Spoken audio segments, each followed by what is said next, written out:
6 months ago, our Unity minister left for the beach. And in this last 6 months, we have been in a transition system. Back in May, we did an appreciative inquiry search. All of those that were here in May for the appreciative inquiry, will you please stand? That participated that Saturday? Thank you so much for your service. Yesterday, we went to what we call the summit, where we planned our action steps. Those that were here yesterday, will you please stand? Wow. Thank you for your service. Over 40-some people were there yesterday. All of this was led and directed by our own Elaine Penn, who did an incredible.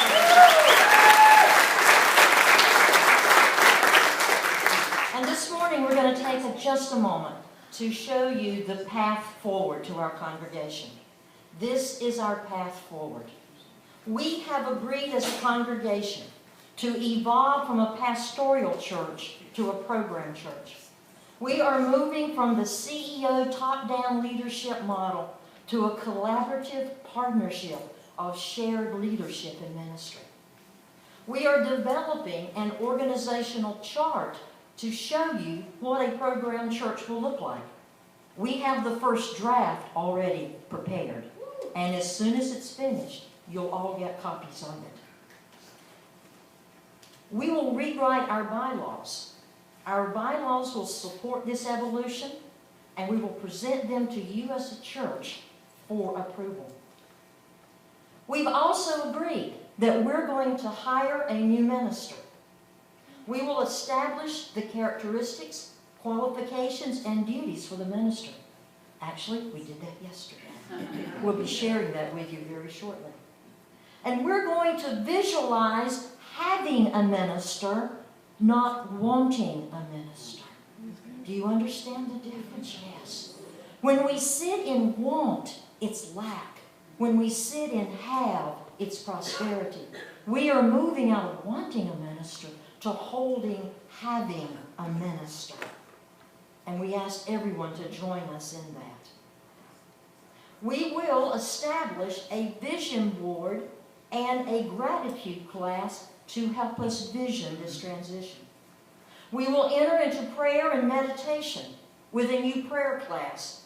And we will also ask Silent Unity to join us as we send our requests to them so that we have the entire Unity Association behind us in our search and our quest. We will engage and utilize Unity's association expert and resources. And we have agreed as a congregation that we will have a healing and clearing ceremony so that we can release all negative energies that might keep us from moving forward. We have agreed that we're going to create a new budget. We're going to begin a fundraising project. We're going to create a reserve fund for the church so that we have it for emergencies, and we're going to create a special ministerial fund so that we can make sure our minister can be paid.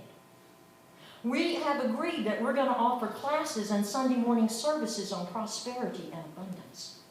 And we're going to restart our financial abundance network because we realize that when we raise the financial abundance of each individual in this church, we raise the financial abundance of the entire church. We have agreed that we're going to establish a ministerial search team. And that team will begin the process of bringing in potential ministerial candidates for our review. We have agreed that we will establish timelines and milestones, and you will know exactly where we are on the path, and we will hold ourselves to that timeline and to those milestones. We have agreed that we're going to encourage our members to become licensed Unity teachers so that in our classes, we're not just going broad, we're going deep. We have agreed that we're going to establish community circles. Right now, we're going through our church directory and our mailing list to group our Unity congregations by zip codes, to create small gatherings in our own neighborhoods for fellowship, service, or even classes. We have agreed that we're going to encourage everyone to share their gifts and talents with this church, to enter into sacred service with us. And we've even agreed that we're going to have a suggestion box. We have agreed as a congregation to hire a part-time interim minister or minister. Hear that. We have agreed to hire a part-time interim minister. We will immediately begin this process and hopefully have them on board shortly. We have agreed that we will begin offering pastoral counseling. And you know what's so exciting about everything we've just agreed to? There is someone or some groups of people who have said, I will make every action statement come to life. Wow. Every statement that I have just read has someone in charge of making that happen in the very near future. And finally, we agreed to show honor and respect for where we are right now. Reverend Tanya Thorpe said it so beautifully yesterday. She said that the in-between space that we are in is not passive. The in-between spaces that we find ourselves in is not passive. Because in the last 6 months, we've increased our attendance. We've added new sacred service teams, like our healing and care team. We've moved from a heavy debt load to all our bills being paid, and we got money in the bank. We have funded an accessibility project, and we bought a new AC unit when it had the audacity to go out on us. And this money was above and beyond our regular tithes and offerings. And as many people said yesterday, they feel like in the last 6 months, we've grown closer, we've worked harder, and we've loved each other more deeply than we ever have before. For you see, we've not been in a passive place. We have been evolving to the next leg of our unity journey. And I pray that we are worthy of this opportunity.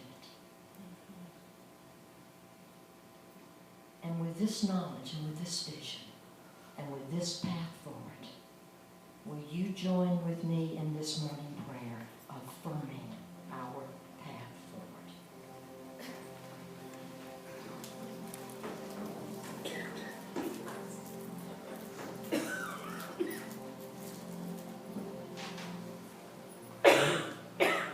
Oh, sweet, sweet Spirit. We stand here as an humble and grateful congregation. We get the joy of meeting together.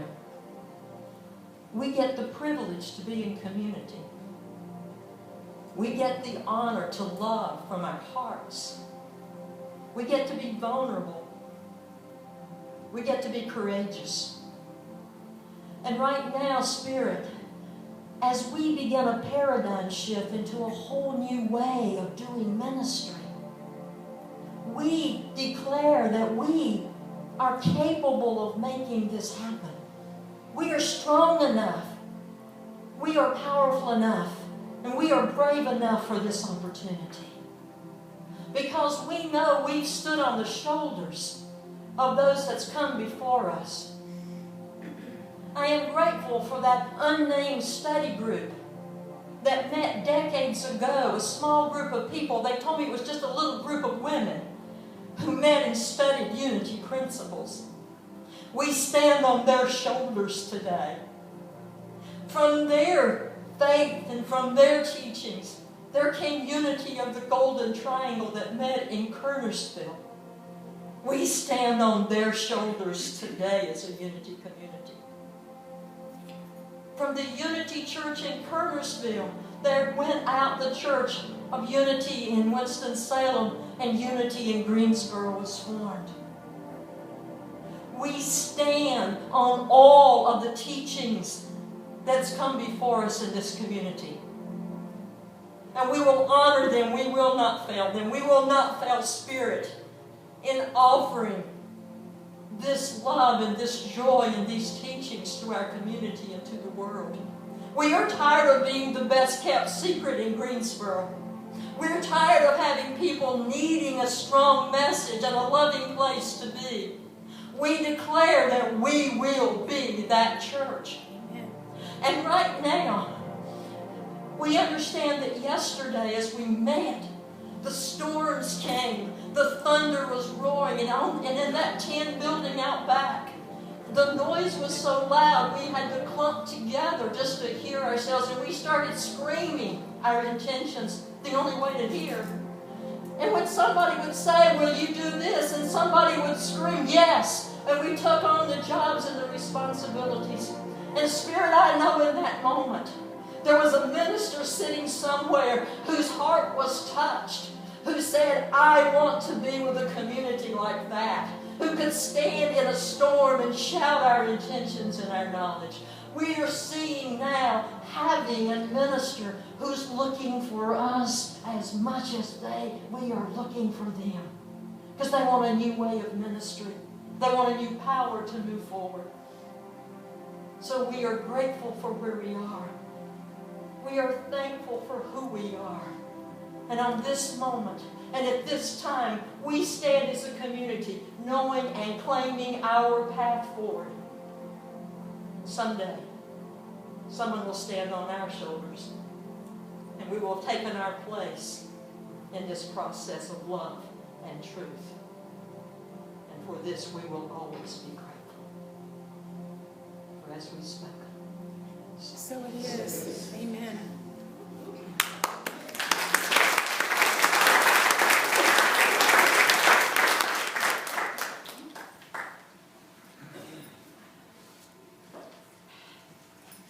We can do this. Yes, ma'am. We can do this.